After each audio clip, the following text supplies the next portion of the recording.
Hello, YouTube. It's been a while. I don't know that it's been that long, but it's been a little while, I'm sure, at least. It's been at least a day. It's possibly been more than one day, because I don't do daily uploads. And hey, neither does Ludwig. Ooh, too soon? Hope not. So, basically, this is my understanding of Tekken. So they added a Tekken character to Smash. Big spoilers for you guys who haven't seen the trailer. I haven't. We're about to watch it together. First of all, I don't care. I don't play that much Ultimate these days. And I've pretty much come to know what to expect from fighting game characters. They are, well, more on that in a second. But I will say that most people who play Smash think they're incredibly gimmicky. And I think most people who don't play Smash, who are coming from the FGC, fundamentally misunderstand like what FG characters do in Smash. Like, they don't get it. Like, I think Smash players get mad when they add fighting game characters, and then FGC guys are like, oh, why are they hating on this new fighting game character? It must be because they don't know who they are. No, it's because they do know who they are, and because fighting game characters in Smash Brothers are incredibly degenerate characters. But more on that in a second. First of all, let's talk about Tekken. So this is my understanding of Tekken's lore, because I've seen some videos about Tekken's lore. All right, here we are. Evolution of Tekken, throwing family off high places. I don't know much about what happens to Tekken. I know there's a bunch of characters called the Mishimas, and they were gifted, maybe cursed, with a supernatural power that nobody else has in the whole universe of Tekken. That's right, it's the ability to wave dash. So the Mishimas, who are hated by society for their ability to Korean wave dash and Korean back dash and kind of dash and complicated Korean ways, the rest of society hated them. And the Mishimas fought back and basically became this big Zaibatsu conglomerate thing. And every now and then, to control the Zaibatsu conglomerate thing, they have to vie for power by throwing each other off buildings. However, the devs of the Tekken universe poorly coded fall damage, so they don't take that much fall damage, as it turns out, when they fall off cliffs and buildings. So they keep coming back.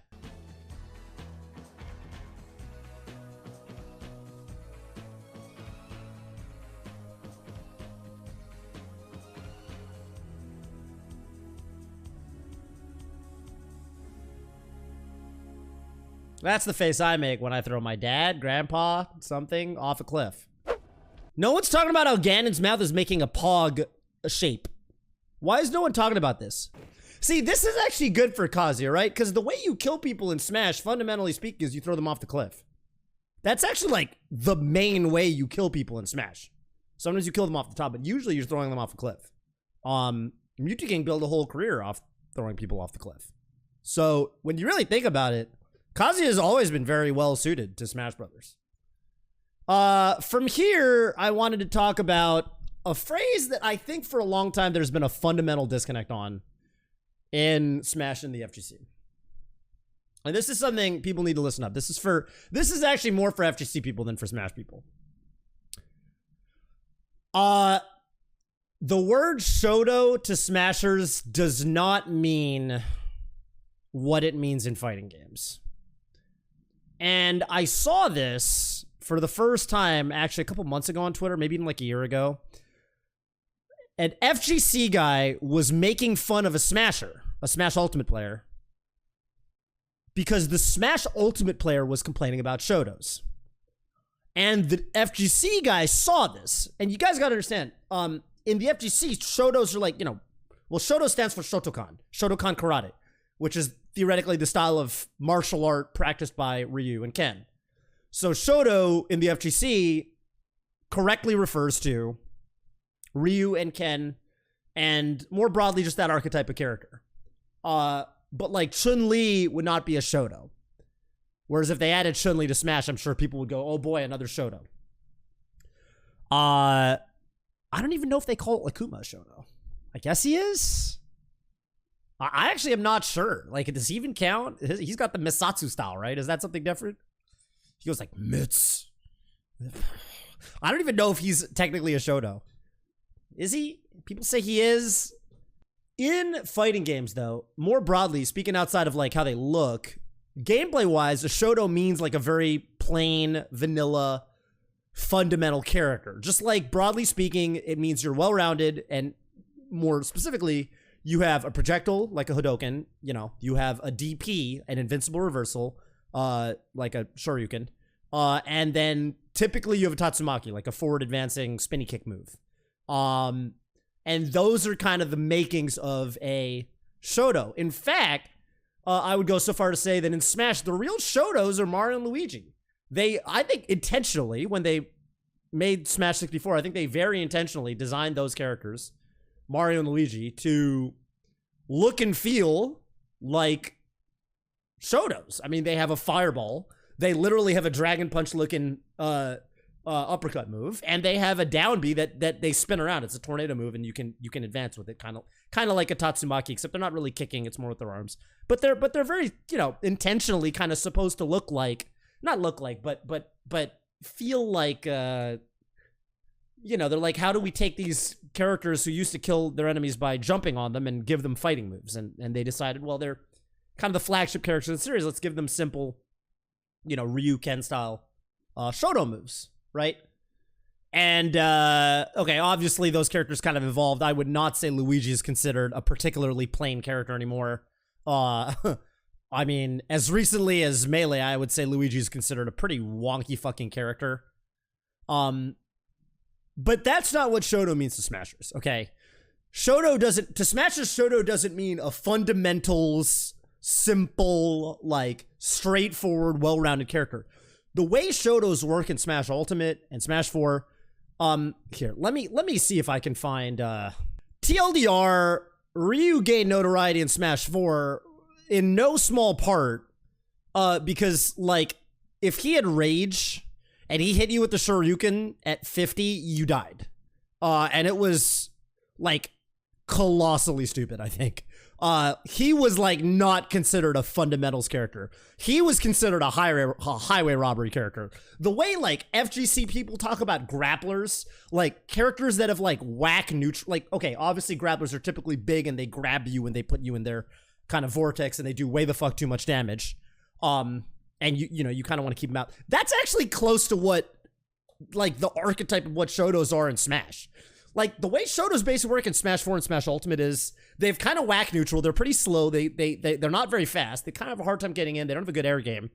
But then they have some weird mechanics on them. They always face their opponent, so they'll be able to do weird things like, they're always basically facing the right way to be able to, like, get hitboxes out without having to input a turnaround, so they can really, like, kind of mash buttons at a close range and kind of convert into some huge damage combo that deletes your stock way earlier than you think it should be.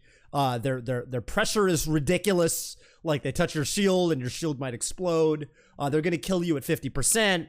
That 50% aspect has been toned down, I think, a little bit in Ultimate. At least you're not dying to one Shoryuken anymore, but you're gonna get hit by a combo that's gonna kill you anyway. So Shotos in Smash are not fundamentals characters. Shotos in Smash are, like, wonky, like, characters that you basically want to keep away from forever, or be, play a very, like, tight spacing game. Don't let them get in, because if they get on top of you at all, you're gonna explode, right? Because in Smash, you can't cancel moves as most characters. Most characters don't combo by canceling. Most characters combo by linking via the fact that Smash has a lot of hit stun, because you hit someone, right? Like a typical Smash combo, I'll hit you, you fly, I run up, think of Captain Falcon, right? You can throw somebody and up air them and run over, and they've flown a bit, and then you up air them again or whatever. You're not canceling your moves into each other. Whereas the Shotos will literally, in more traditional fighting game style, they can actually cancel their moves to each other in ways that they can't even do so in the Street Fighter games. Now, I would say with the term Shoto, the first point of contention was when Terry dropped, and all the Smash players said, oh god, not another Shoto. And all the FGC people said, what the fuck are you talking about? He's not a Shoto. If Terry's not a Shoto, you can't call him a Shoto. He's just not a Shoto. But Smash players don't care that he doesn't look like a Shoto. They care that he functions like one in the context of Smash. That is crazy that, by the way, see, this is like the kind of thing where the average character gets a forward tilt here and the opponent's at 59 after the forward tilt. 44 before the F tilt, right? So you're hitting an F tilt here. This is like why, you guys gotta understand, for the FGC people, like, this is why Smash players think of these characters as, like, not fundamentals characters. The average character gets an F tilt at 44 here, you're not gonna die. Terry gets a forward tilt here, and this happens. So that's why when Smash players say, oh my god, another Shoto, Jesus fucking Christ, this is terrifying. That's where they're coming from. So let's look at some of the responses. Let's start with MK Leo, the best player of Smash Brothers Ultimate. If you want to know my opinion on this is the disconnect right here. This is the disconnect. This is where FGC people and Smash people, they're just not talking about the same thing. They don't see eye to eye because they're just not talking about the same thing. A Shoto is someone that cheats. So, I mean, he's not saying every character, because there's characters obviously that cheat in different ways. There's characters with, you know, he's not calling Rob a Shoto. Well, maybe he is, I don't know. But he's basically saying, like, this is like the way FGC people talk about like grapplers and shit. You know what I'm talking about? Like people that it's like, why did I die there? Like, what the fuck just happened there? So this is the vibe from Smash players. And I think that FGC people, they look at this and they kind of don't get it. They're like, why are they sad that another fundamentals-based fighting game character with ground-based footsies got added to the game? Well, that's because that's not what happened. That's not the style of character that these sorts of characters represent in Smash. Let's take a look at my good buddy, Vibrating Sheep. What did he have to say? So he posted this actually a year ago. What does it mean to even be a Shoto? Genre purist, move purist. Ryu's a Shoto. I think there's one problem with this graph, and I'll get to it in a second. So obviously, the genre axis means, like, are you actually in a fighting game? And the move axis is, do they have moves that reflect what Shotos do? So worms, you know, the worms can actually equip Shoto moves. So you can actually use the Hadoken and the... Oh, Mega Man is a Shoto. Mega Man X is a Shoto. He learns literally Hadoken in Mega Man X1, and he literally learns Shoryuken in X2. They should have given him Tatsumaki in X3. That was a miss. That's Capcom fucked up. They could have given him Tatsumaki in the third game. And then Fighter Kirby, clearly, I mean, he's got an uppercut. He's got a Hadoken. I don't think he has Tatsumaki, but he has like a lunge attack that's kind of similar. You know, it's fine. He's got some sort of advancing kick move, so it works out. Move neutral is you just have to have any projectile, any anti-arising move, and an advancing attack. Okay, I would actually disagree with the Genji one, because the Genji dash, I think they're saying it functions both as the advancing attack and the anti-arising move. In which case, those are the two different attacks with Ryu. I don't know that Genji really applies here. But I guess you can aim it up, and then you could say it's a different move somehow. I'm not really sure.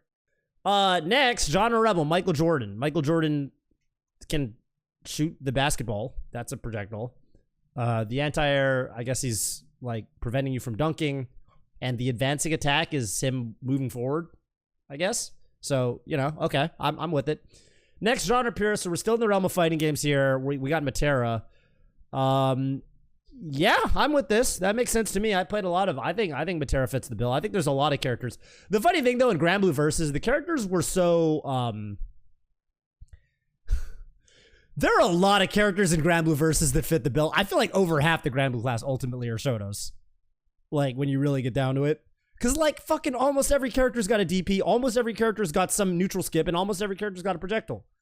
A Protoss Stalker is a Shoto. Wow. Okay, well, you know, we're getting a little bit away from the form here, but I'm with it. I just wish they did something different with Dante being a Shoto, because if you're going move rebel and genre rebel, you could have come up with something more creative than Dante. You know what I mean? So if it could be anything, if Michael Jordan counts, then all you need to have is a ranged move, a ground to air move, and an advancing move. So you could say that like an F-16 is a Shoto. I think that's the fundamental gap about where FGC people and where Smashers are coming from on this whole Shoto argument. So I get it. I actually get it. I get why people are big mad. People like to get mad about terminology. People love to get mad about terminology, and I think there's this general vibe that like the FGC feels like Smashers are worse about terminology than they are. The FGC, I think they like to make fun of Smashers for terminology. Also, this doesn't even apply to terms that are used correctly. I think there's also this kind of vibe that FGC people are better, like they're more correct about using their terminology than Smashers. Smashers like misuse terminology all the time. We call moves meaties when they're not really meaty.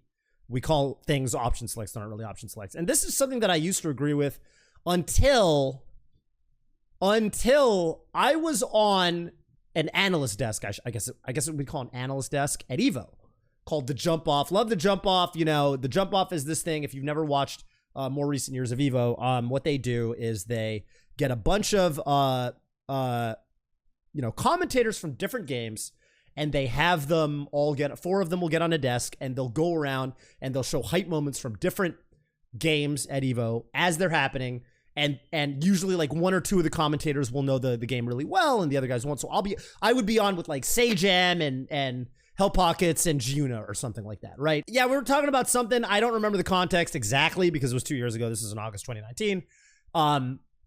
Which was the last in-person Evo. But one of my co-commentators said something to the effect of like, we were talking about something because they cut to some Smash footage. Obviously, I was the Smash guy, right? So I was commentating Smash Ultimate, and I was explaining this interaction, and I was like, yeah, so what he can do here, right? It was like tech chasing. Imagine it was like tech chasing or something. And I was like, you know, he can throw out a move, like a meaty, see, to cover the Tekken place, and then he can still try to cover the other options, right?